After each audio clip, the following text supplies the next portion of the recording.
안녕하세요. 자유교회 이진우 목사가 보내드리는 아침 묵상입니다. 오늘도 예수 그리스도의 향기를 내는 복된 하루가 되시길 바랍니다. 3월 5일 금요일 아침 묵상입니다. 오늘은 은과 금은 내게 없거니와 라는 제목으로 사도행전 3장 6절로 10절 말씀 묵상합니다. 베드로가 이르되 은과 금은 내게 없거니와 내게 있는 이것을 내게 주노니 나사렛 예수 그리스도의 이름으로 일어나 걸으라 하고 오른손을 잡아 일으키니 발과 발목이 곧 힘을 얻고 뛰어서서 걸으며 그들과 함께 성전으로 들어가면서 걷기도 하고 뛰기도 하며 하나님을 찬송하니 모든 백성이 그 걷는 것과 하나님을 찬송함을 보고 그가 본래 성전 미문에 앉아 구걸하던 사람인 줄 알고 그에게 일어난 일로 인하여 심히 놀랍게 여기며 놀라니라. 사순절 15번째 날이며 금요일 아침입니다. 한 주간도 고생 많으셨습니다. 주님 안에서 평화와 안식을 누리는 주말 되시길 바랍니다. 베드로와 요한이 미문이라 불리는 성전문을 통해 예루살렘 성전에 들어가려고 할 때에 자신들을 향해 구걸하는 소리를 들었습니다.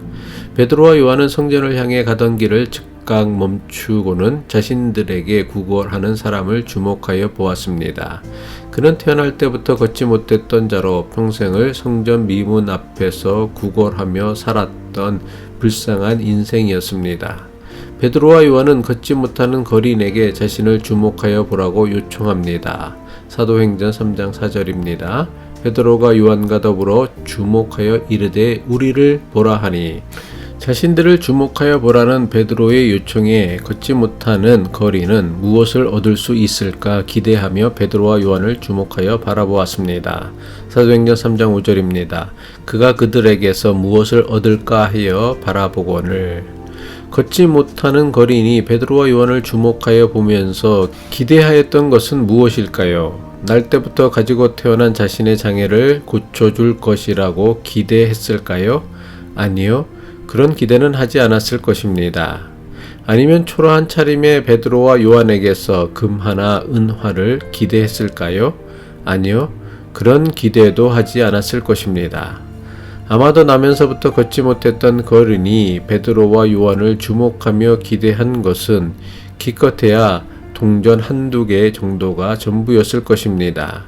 그런데 기껏해야 동전 한두 개를 기대하며 자신을 쳐다보는 나면서부터 걷지 못하는 거린에게 베드로가 어떻게 말했습니까?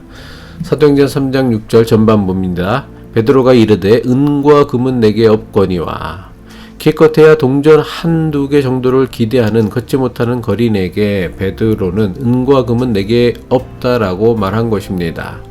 은과 금은 내게 없다라는 베드로의 이 말은 좀처럼 이해하기 어려운 부분입니다. 평생 성전 미문 앞에서 구걸로 생명을 연명해온 걷지 못하는 거린은 베드로에게 금 하나 은하를 요구하거나 기대하지도 않았습니다. 기껏해야 동전 한두 개가 그가 기대하였던 전부였을 것입니다. 만약 베드로에게 구걸하는 사람에게 줄 동전이 하나도 없었다면 내게는 당신에게 줄 동전이 하나도 없다라고 말하면 충분했을 것입니다. 그런데 왜 베드로는 굳이 거린이 바라지도 기대하지도 않은 은과 금을 들먹이며 자신에겐 은과 금이 없다고 말한 것일까요? 만약 베드로와 요한이 걷지 못하는 거린에게 자신들이 가진 동전 전부를 주었다면 그는 어떻게 되었을까요?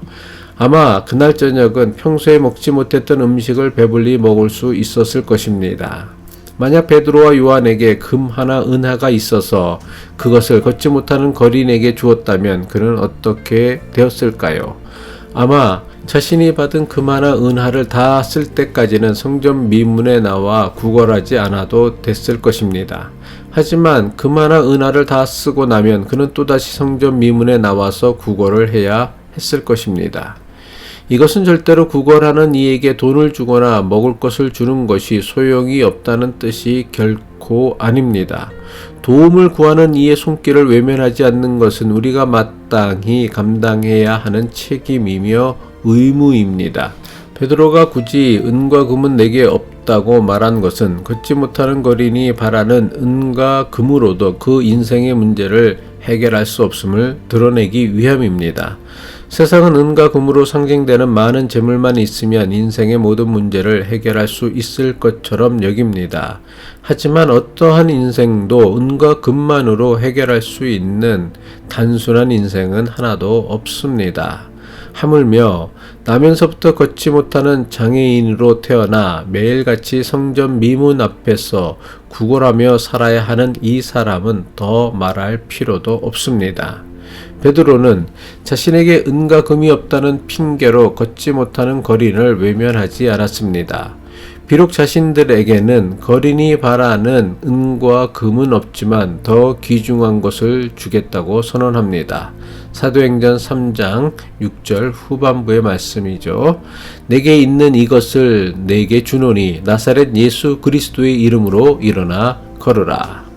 베드로는 기껏해야 동전 한두 개를 바라는 나면서부터 걷지 못했던 거린에게 나사렛 예수 그리스도의 이름으로 일어나 걸으라고 선언한 것입니다. 베드로는 손을 내밀어 걷지 못하는 거린의 오른손을 붙잡아 일으켜 세우자 평생을 앉은 채로 살아야 했던 사람이 일어나 서게 되었습니다. 이것이 베드로가 겨우 동전 한두 개 구걸하는 걷지 못하는 거린에게 은과 금은 내게 없다고 말했던 진정한 이유였습니다. 세상은 은과 금이 제일 중요하다고 여깁니다.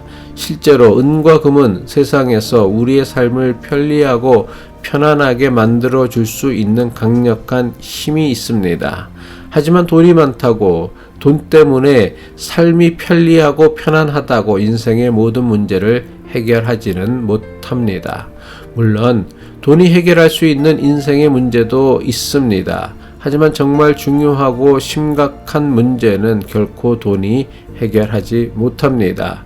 심지어 돈 때문에 생기는 인생의 문제가 돈이 해결하는 인생의 문제보다 더 많다는 것을 알아야 합니다. 예수 그리스도의 은혜로 스스로 설 수 있고 걸을 수 있고 뛸 수 있게 된 나면서부터 걷지 못했던 사람이 가장 먼저 향한 곳이 어디였습니까? 사도행전 3장 8절의 말씀입니다. 뛰어서서 걸으며 그들과 함께 성전으로 들어가면서 걷기도 하고 뛰기도 하며 하나님을 찬송하니. 나면서부터 걷지 못했던 사람은 매일같이 성전을 찾았지만 막상 성전 안에는 한 번도 들어가지도 못하고 성전 문 앞에 앉아서는 성전을 드나드는 사람들에게 구걸만 해야 했습니다. 그런 그가 이제 스스로 걷고 뛰면서 다른 사람들과 함께 성전에 들어가서는 하나님을 찬송하게 된 것입니다.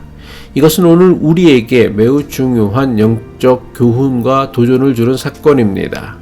예수 그리스도를 믿는 믿음으로 우리가 주님에게서 받아야 할 은혜는 세상이 부러워하는 은과 금이 아닙니다. 예수 그리스도를 믿는 믿음으로 우리가 반드시 받아야 할 은혜는 하나님을 찬송하는 이전과는 전혀 다른 새로운 삶을 살아가는 것입니다. 이것을 다른 말로 구원이라고 합니다. 기도하겠습니다. 예수를 구세주 그리스도로 믿는 믿음으로 현실에 안주하며 살던 그렇고 그런 삶에서 떨쳐 일어나 우리 앞에 활짝 열린 생명의 미문, 진리의 미문을 통과하여 하나님이 주시는 구원을 누리며 존귀한 삶을 살아가는 참 자유의 사람이 되게 하옵소서. 예수 그리스도의 이름으로 기도합니다.